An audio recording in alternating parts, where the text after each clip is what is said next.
whether she's still going to be the Prime Minister. This is breakneck speed, isn't it?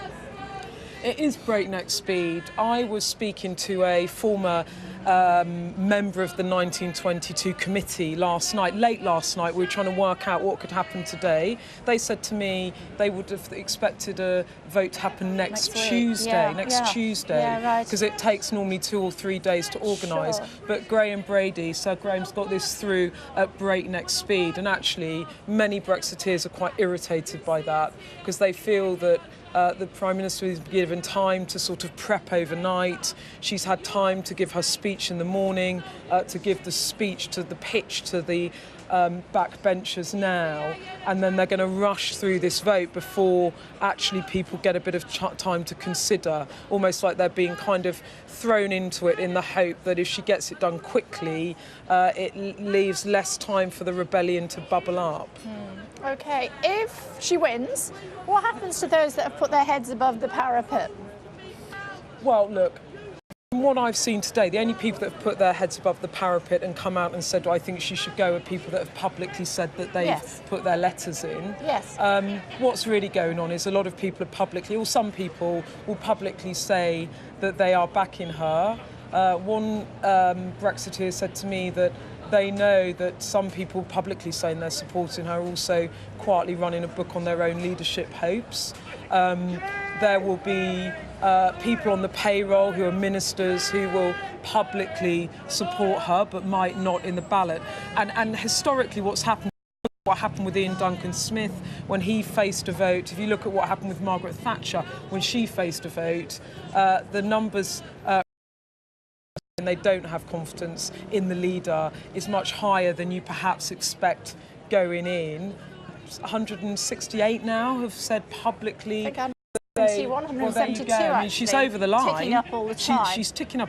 She's over the line. But let's just see where the numbers land. At the moment, number 10 are kind of managing expectations down by sort of giving quite a low number as acceptable, say 160, 165. There's 310 Conservative backbenchers, so that's well short of the full party. And then on the Brexiteers side, they're also managing down, saying, well, 80, 90 is a good result for us.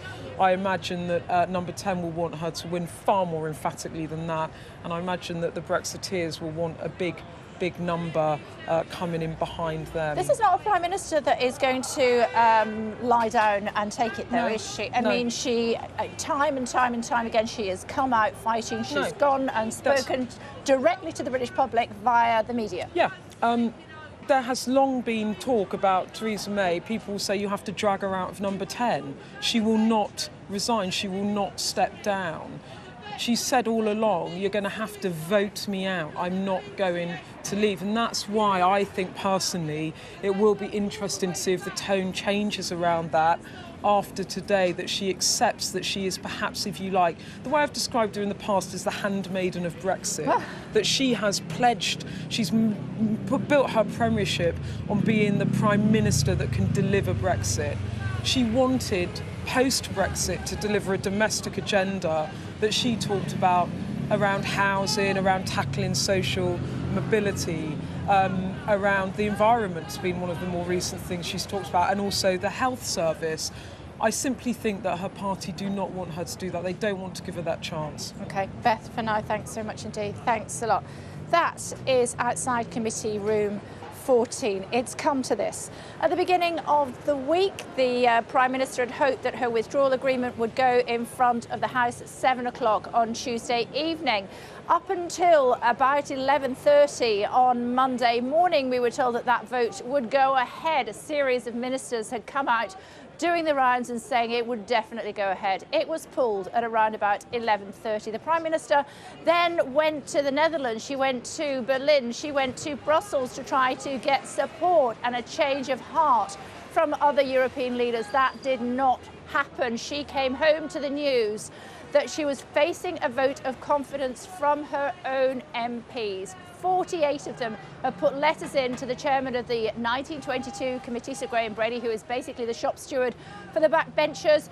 And as a result, there had to be a vote of confidence in the Prime Minister. That could have taken a few days, She took the bull by the horns. At 9 o'clock this morning, she came out outside number 10 and said, you know what, I am taking you on and I am definitely going to continue as Prime Minister. That vote due to take place at around about 6 o'clock in about half an hour's time.